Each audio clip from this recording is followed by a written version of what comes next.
What's the matter, champ? Has the state of the world got you feeling down? Well, you know what you need to experience the world of imagination. Does that sound good to you? Alright, here we go.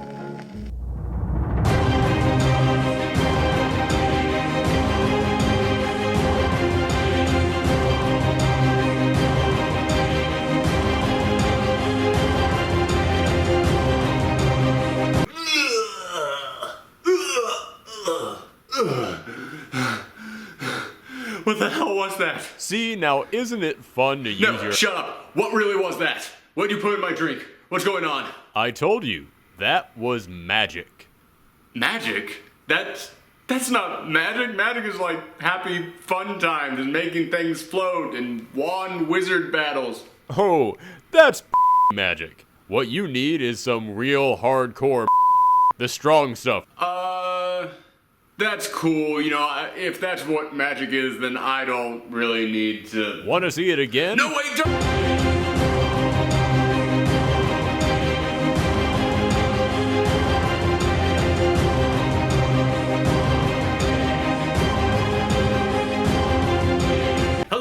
It's me, Aaron, Professor Thorgi, your guide to all things geeky, and welcome to another episode of Thorgi Reviews, the review show where I tackle everything from the world of geekery, and today we're going to be taking a look at the newest installment to the Marvel Cinematic Universe, Doctor Strange. Now, this film is a bit of a gamble on Marvel's part because it's unlike anything they've done before.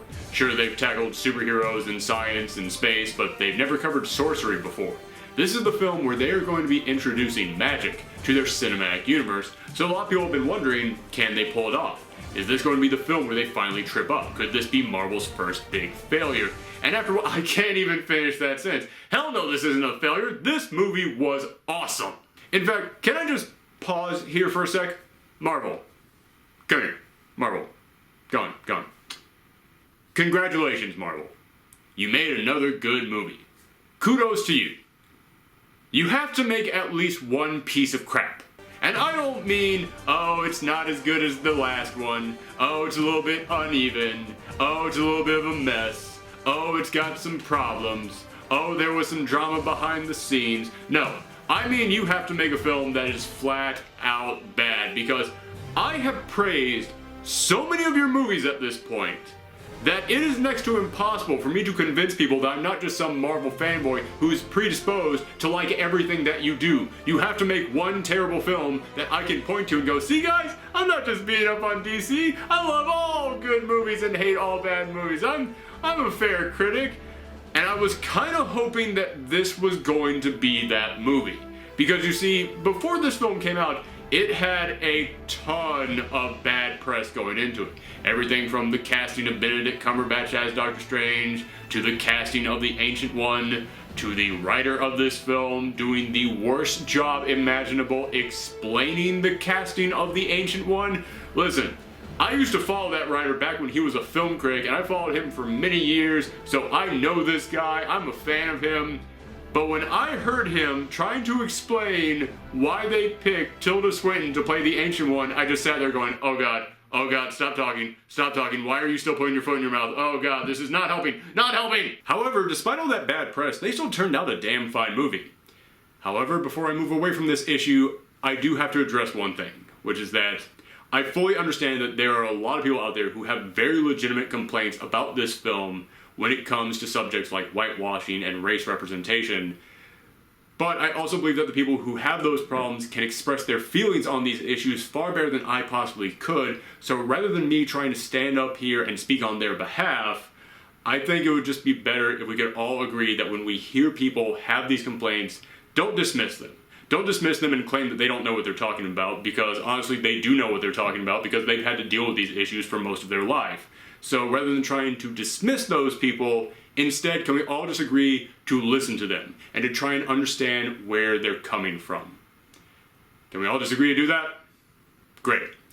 Now prepare to see a real magic trick, because I'm going to try and go from that serious issue all the way over to talking about a dude with glowy hands and a magic cape. Now this movie is all about Dr. Stephen Strange, who is the world's greatest neurosurgeon and is also the world's biggest dick, because yes, he can save countless lives, but only if it makes him look good.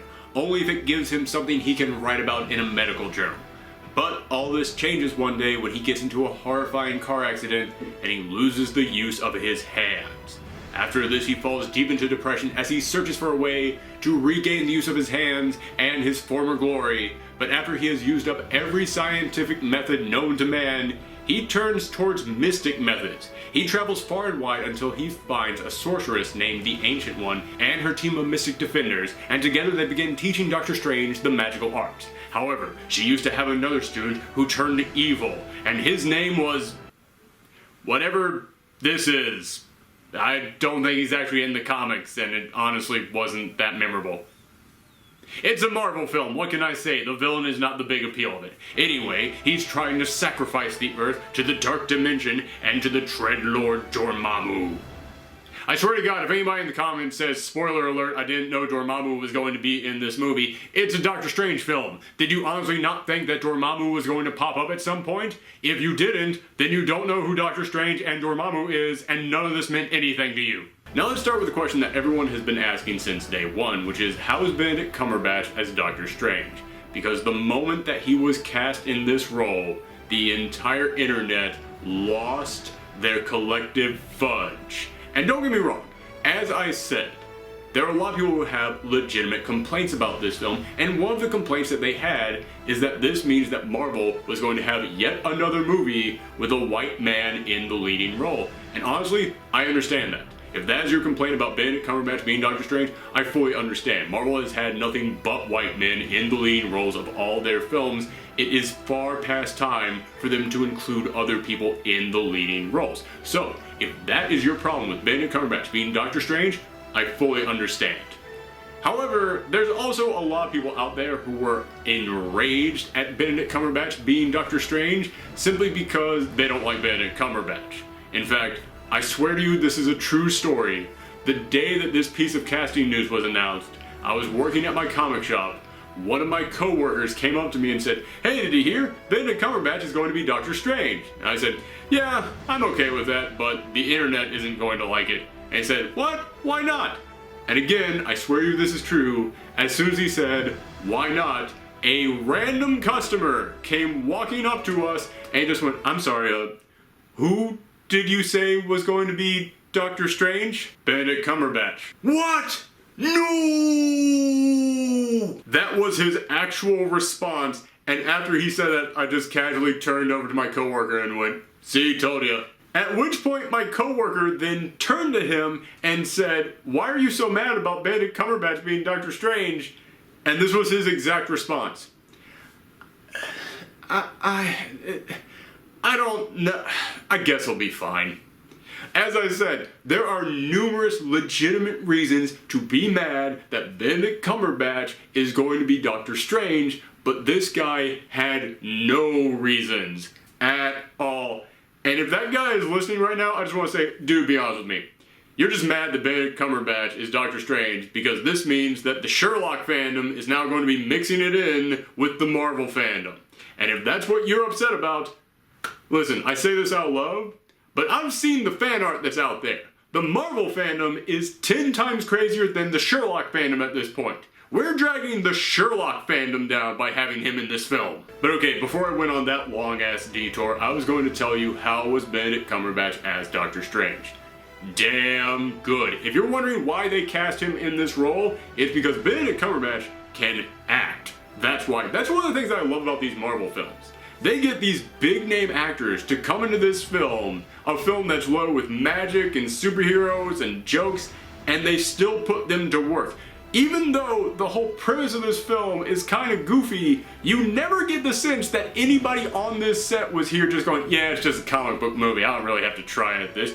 Every single dramatic moment that Benedict Cumberbatch had to deliver, he delivered. In that opening sequence, in which his hands were destroyed, and he was looking for a way to cure them, and he was falling deeper and deeper into self-destruction and depression, that was stunning to watch. It was almost like he was going for the Oscar in this film. He ain't gonna get it, but in that one moment, I was like, oh my God, is he going for the gold on this one? And it's not just the dramatic moments, it's also the comedic moments. And it's a Marvel film, so there's going to be tons of comedic moments. But it's not just him.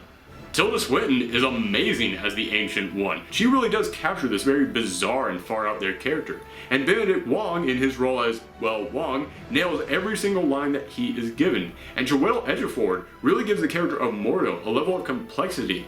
And whenever you see all these characters interacting, it takes the film to a whole other level. I would happily say that this film probably has the best collection of supporting characters out of any of the Marvel films, but it's probably got the best performances in any Marvel film. But it's not just the performances that make this film so effective.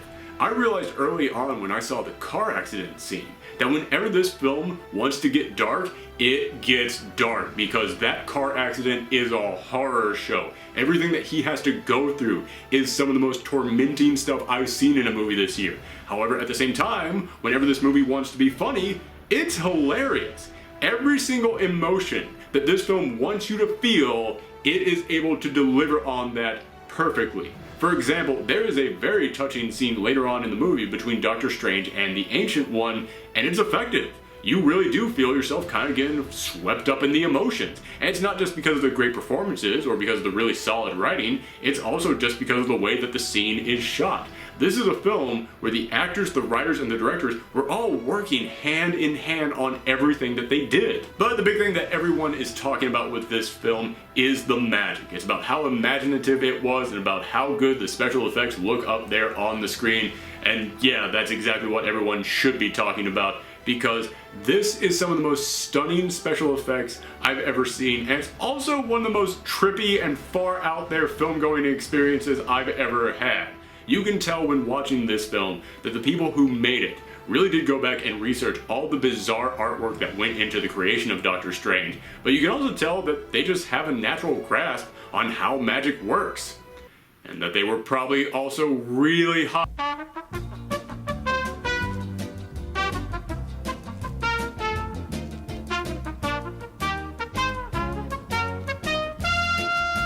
Okay, probably shouldn't go ahead and just assume that about these people. They probably were just very imaginative all on their own.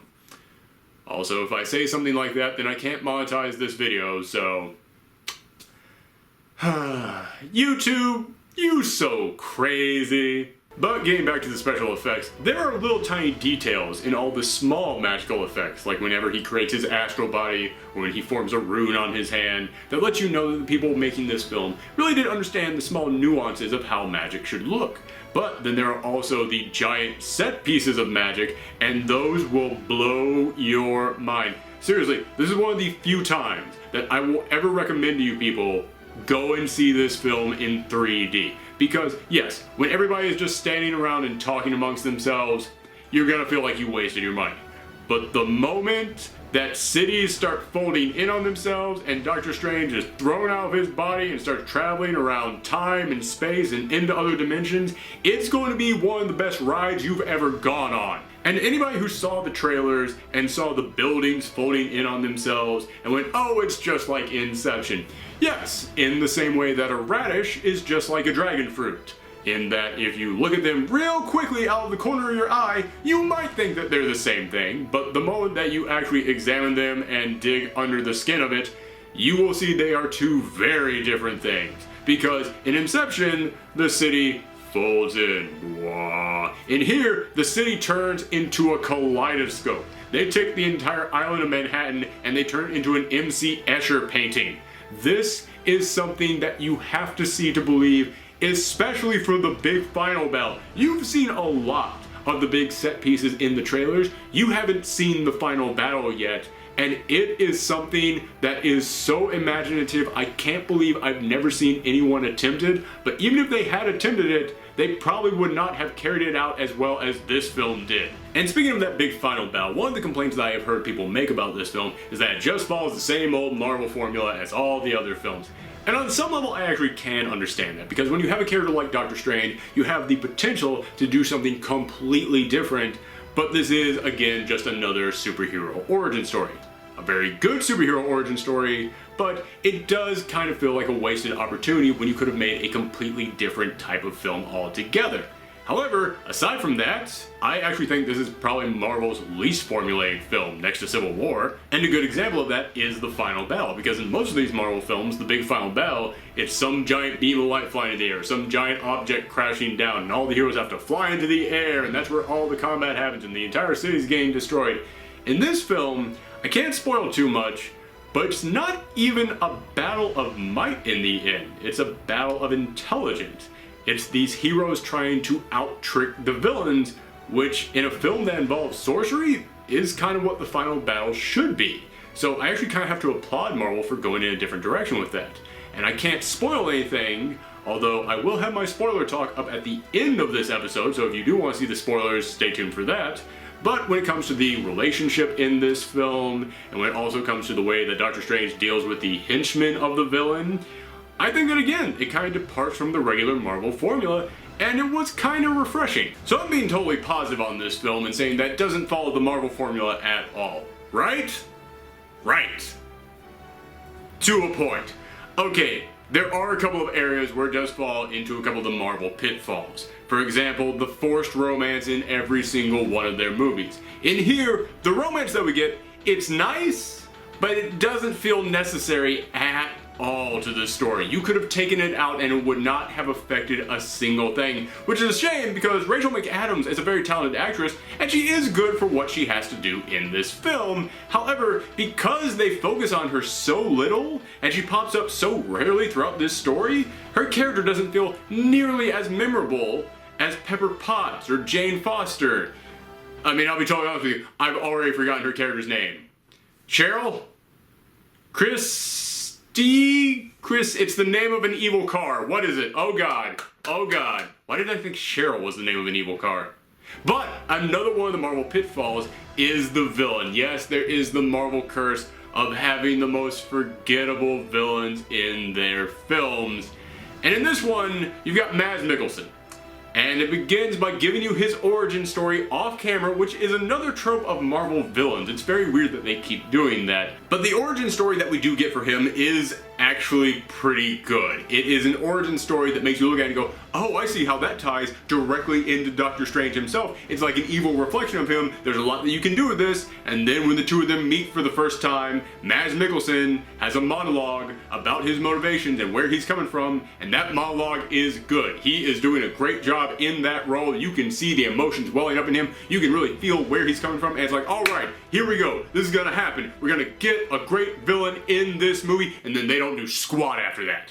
After that is nothing but Mads Mikkelsen fighting him. Not even any really good dialogue going back and forth. In fact, I don't even think Mads Mikkelsen talks when he fights. There's one moment in which he goes, no, and that's it. That's all that you get from him throughout the rest of this film. They completely wasted that actor on this role. Mads Mikkelsen is very talented and is super creepy. If you wanted to create a magical villain, he would have been perfect, but I would rather you just save him and make him like Nightmare in the next film, or have him come back as somebody else who did have a meteor role, because this character is practically non-existent aside from that one monologue. However, I do really believe like the villain and the romance could have been better if they had just given it more time. However, this whole movie just moves too darn fast. This movie never stops, and normally that's a compliment. However, this film just goes too fast. It is moving constantly from one thing to another, and you never have any time to sit down and really get to know these people. In the beginning, you get to know Doctor Strange and his supporting cast of characters and where he's coming from and what his personality is. It's like, okay, this is interesting. I want to see more of this. But then, bam, car accident, loses the use of his hands. Now he has to figure out a way to recover. Okay, that's pretty interesting. Bam, he's on the other side of the world. He's learning the mystical arts. He's mastering the mystical arts. He's going up to the top of the class. This all moves at an insane pace, and I'll give the movie this. Out of all the Marvel films, including the first Avengers film, this one probably has more that it has to cover than any of them. But still, even if I can understand why it moves so fast, that doesn't change the fact that, yeah, it moves too fast. And they do try to explain some of this. They do come in here and say, well, he is an expert student. He can remember any book that he's read. So of course he can learn faster than the other people at this school for the mystical arts. And also, he's adapting to this so quickly, he clearly must have something in his history that ties him to the mystical arts. Okay, those are explanations for why he becomes so amazing at it. However, it really feels like he learned and mastered all of this in like a month, tops. I need to see seasons changing. I need to see some leaves falling off the trees. I need to see snow building up and then melting down and new flowers coming up. I need to see calendar pages turning. This film needed to feel like he had been there for years. And like I said, it felt like he had been there for maybe a month. I needed to see how hard it was for him to learn the mystic arts, and instead it kind of feels like as soon as he finally starts to figure it out, it's like, well, I read a book about how to do the thing, and now I have mastered the thing. And as for the last act of this film, not even the last act, like the last half of this movie, it's a ton of things happening, but it feels like it all happens over the course of maybe an hour tops. Like it almost feels like it's all happening in real time because we are following these characters constantly throughout that as they bounce all over the place. It literally has Doctor Strange learning about the mystical art and the entire origin behind all these mystics, and then bam, the villain pops out. Now Doctor Strange is in New York. Now he's over here. Now he's getting a magical cape. Now he's at the hospital. Now he's doing this. Now, oh my god, there's a huge revelation about this character. Now they've gone back to this place. Now they're over in Hong Kong. Now, oh my god, the big final showdown is going down. Blah, blah, blah, blah, blah, blah. I can't even say all the things that happen at the end of this movie because there are so many freaking things happening, and as I said, it really feels like it just hit you out of nowhere. It would be like if in a Rocky film, you get to that point where Rocky learns, okay, I've got to go up there and train so I can take on the champ. And then they start doing the training montage, and then out of nowhere, Clubber Lang just bursts into the gym and starts throwing Rocky all across Philadelphia. Just to give you an example of what I'm talking about, when the last half of this movie starts its epic sequence of events, it starts showing Doctor Strange going up against the villain, and he tries to create these little shields on his hands, but they start flickering and they're not that big, which shows, okay, he hasn't mastered all these skills. He's still learning. I like that. That's an actual good thing that shows that he has not come that far just yet. However, at the end of the film, he's now whipping out giant shields around his hands, and they're working perfectly. And I was like, oh wow, he's really come a long way. But then I stopped and thought about it and went, that was maybe an hour ago tops for him when he could barely bring out the tiny shields, and he has had no time to stop and focus and think and train on any of this. It just magically got better because the movie needed it to, because they had to move this thing along. So yes, there are major pacing problems in this film, and that to me keeps it from being a truly great film. However, it's still a great time at the movies. This might not be one of the best films I've seen this year, but it's one of the most entertaining films I've seen this year. Yes, those pacing problems are there, but aside from that, the acting, the writing, the directing, the special effects, everything else in here is so darn good, it still makes this one of the best superhero origin stories that I've ever seen. However, at the same time, I do have to admit, I understand people's complaints that maybe it could have been more than just a superhero origin story. You know what this movie is like? This movie is like a box of Lucky Charms. Yes, it has those tiny flakes of cardboard in there, and those are going to be a problem, and they are going to be there in every single bite that you take, but so will the marshmallows. The colorful, magical, dazzling marshmallows. And let's be honest, that's really what you bought this cereal for in the first place. So as long as you got that in every single bite, you hardly even notice the tiny pieces of cardboard. So okay, that's it for me, everyone. Thank you very much for tuning in to another episode of Thorgi Reviews. Remember, we try to do these at least a couple times every single month. So if you want to see future Thorgi reviews or just any other videos that we do every single week about anything from the world of geekery, whether it be movies, comic books, video games, or whatever else you want me to talk about, then make sure that you hit that subscribe button. Also, if you want to support the channel, then make sure that you give us a thumb up and share these videos all around the web. It's the best way to help this channel grow. And if you want to let me know what you thought about this video, then you can always leave a comment below or contact me on Twitter and Tumblr at Professor Thorgi. But for now, I just want to say thank you guys for tuning in. Come back next time. Bye.